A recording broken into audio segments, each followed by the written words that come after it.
Magandang araw sa ating lahat. Magandang araw po, Ma'am Tugade. Kami po ang unang pangkat na magpepresenta ng aming natapos na pananaliksik. Ang titulo ng aming pananaliksik ay ang epekto ng negatibong karanasan sa pagkabata sa paghubog ng pagkakakilanlan ng mga kabataan na first year college students sa Mindoro State University, Calapan City Campus. Bago tayo magsimula, ako si Rumi Stefania Soto, ang unang magpapaliwanag ng introduction o ng kabanata 1 ng aming pananaliksik. So, bago tayo magsimula, atin munang bigyan ng definition ang aming independent na variable na karanasan sa pagkabata.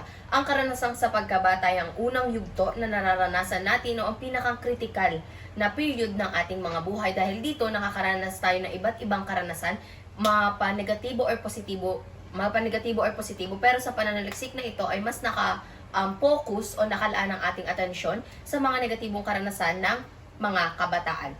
Bago pa yon, ang karanasang pagkabata rin ay may malaking epekto sa pagkakakilala natin sapagkat dahil sa mga karanasan na iyon ay nahuhubog tayo kung sino tayo ngayon. Ang definisyon naman ng paghubog sa pagkakakilala na ito ay kung sino or ang ating identidad sa kasulukuyang panahon. Ang layunin ng aming pag-aaral ay alamin kung ano nga ba ang epekto ng mga negatibong karanasan sa pagkabata sa paghubog ng ating pagkakakilanlan. Tapos, ang kahalagahan ng aming pananaliksik ay dahil sa pananaliksik na ito ay mas mapagtutuunan natin ng pansin kung ano nga ba talaga yung mga gap na kailangan pa nating bigyan ng pansin bilang isang kabataan dahil ayon nga sa isang pag-aaral na halos lahat ng kabataan ngayon ay na nakaranas ng mga negatibong karanasan ay nag-undergo sa iba't ibang mga negative effect o sa mga hindi magagandang epekto sa kanilang pagkakakilanlan.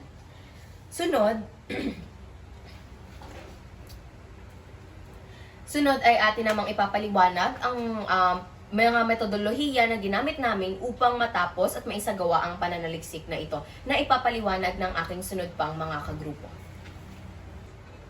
Ako naman si Melo Jen Romasanta at ako ang magpapaliwanag ng metodolohiya na ginamit namin sa aming pananaliksik.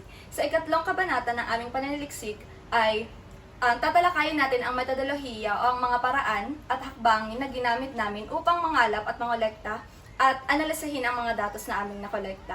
Sa disenyo ng pananaliksik ay gumamit kami ng descriptive analytic upang ilarawan ang kapaligiran sa kasulukuyang pangyayari at upang malaman ang sanhi ng partikular na kaganapan. Samantala, ang interview naman ang ginamit na instrumento ng pananaliksik upang ito ay ginamit namin upang makalikom ka ng mahalagang datos at makatulong sa aming pananaliksik.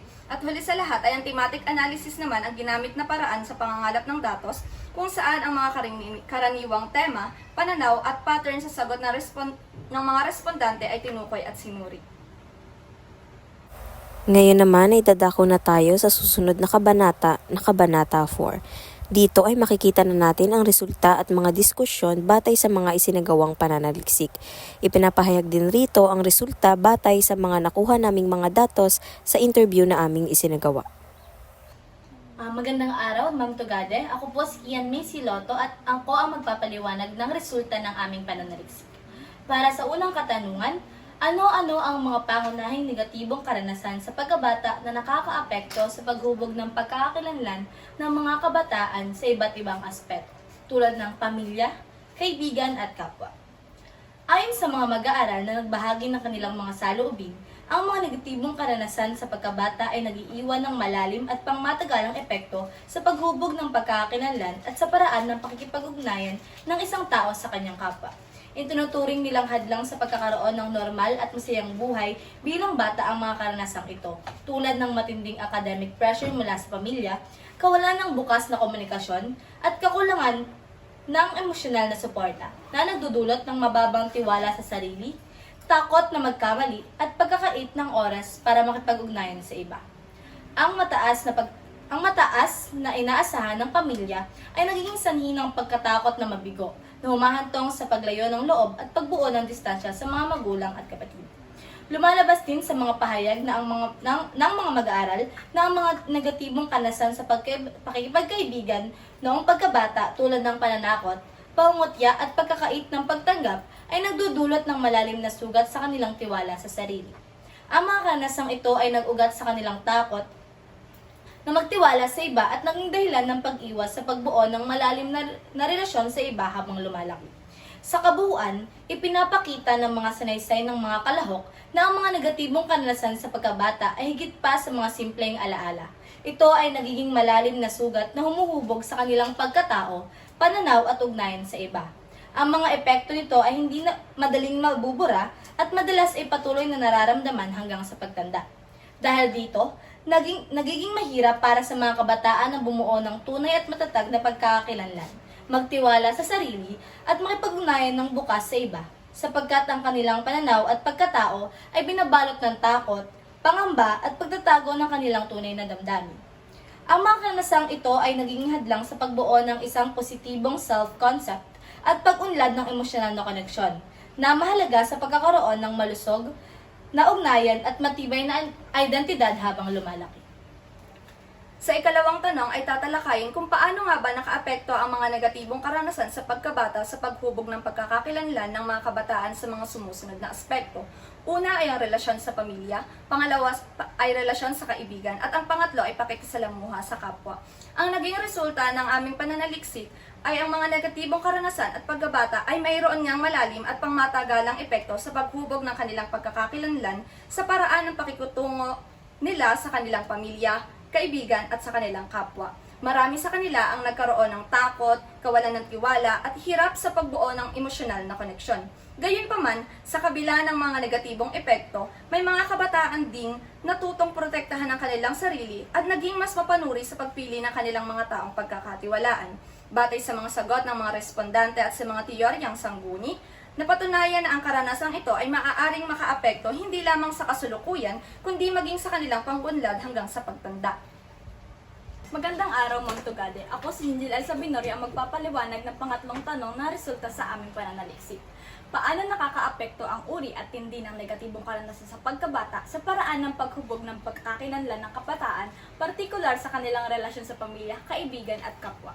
Ayon sa mga datos at nakuhang pahayag sa mga kalahok, ang mga negatibong karanasan sa pagkabata ay may malaking epekto sa pagbuo ng pagkakakilanlan bilang isang individual. Ang pamilya ay may mahalagang papel sa pagbuo ng identidad ng isang bata, kung saan ang paggamit ng mga salita at tono ay maaring makaapekto sa pagkakakilanlan ng individual.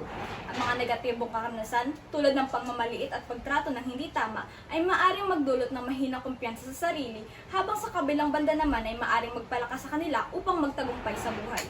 Sa aspeto ng kaibigan, ang pagkakaroon ng trauma ay maaaring makaapekto sa pagkakakilanlan at pagpapahalaga sa sarili, na nagre-resulta ng kahirapan sa pagbuo ng koneksyon at relasyon sa iba. Sa pakikisalamuha sa kapwa, ang pagbaba ng tingin sa sarili dulot ng mga masasamang karanasan ay maaaring magresulta ng kawalang halaga sa kanilang pagkakakilanlan, na nagre-resulta ng paggawa ng mga bagay na hindi naaayon sa kanilang personalidad. Sa pangkahalatan, ang mga karanasan sa pagkabata ay may malaking epekto sa pagbuo ng pagkakakilanlan ng isang individual, kung saan ang mga negatibong karanasan ay maaaring magdulot ng mga problema sa pag-unlad at relasyon sa hinaharap. At dadako naman tayo ngayon sa panghuling bahagi ng aming presentasyon at walang iba ay ang conclusion. Matapos ang masusing pagsusuri at pagkalap ng mga iba't ibang datos mula sa aming mga respondante, ay napatunayan natin na may malinaw na epekto ang negatibong karanasan sa pagkabata sa pamilya, kaibigan at sa kapwa.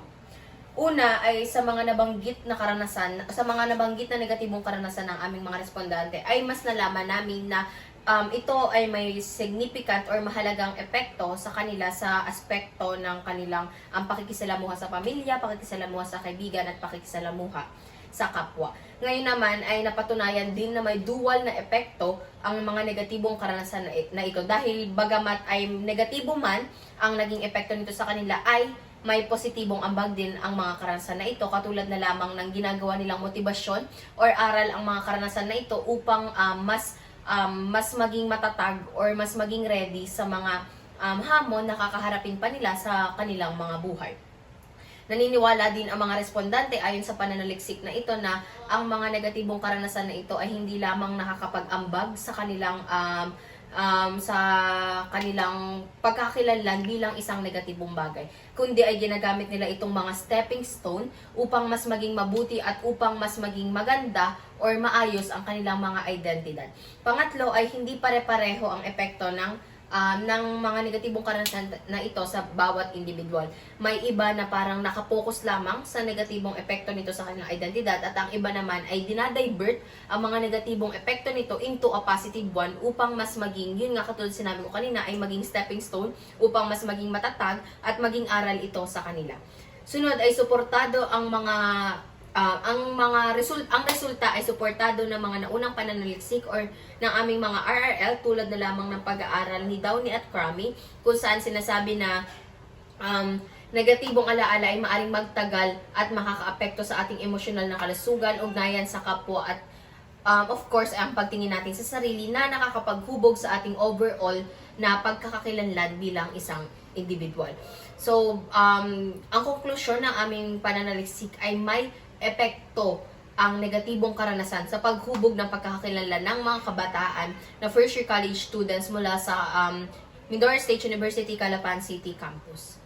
At yun lamang po, at bago po tayo magtapos, nais po namin bigyan ng acknowledgement si Ma'am Tugade sa kanyang matyagang pagtuturo, paggabay upang matapos ang pananaliksik na ito, at alam po namin na ginagawa niya ito upang i-ready kami sa mga susunod pa naming research at pananaliksik at upang malaman din namin at maging familiar sa format at sa tamang hakbang ng paggawa ng pananaliksik o ng research. Bago po tayo magtapos, muli ako po si Romy Stephanie Esoto kasama ang aking mga kapwa mananaliksik na si Lotto Kian May, Roma Santa Melogen at Sabinorio Jinjay. Maraming salamat po at magandang araw po muli.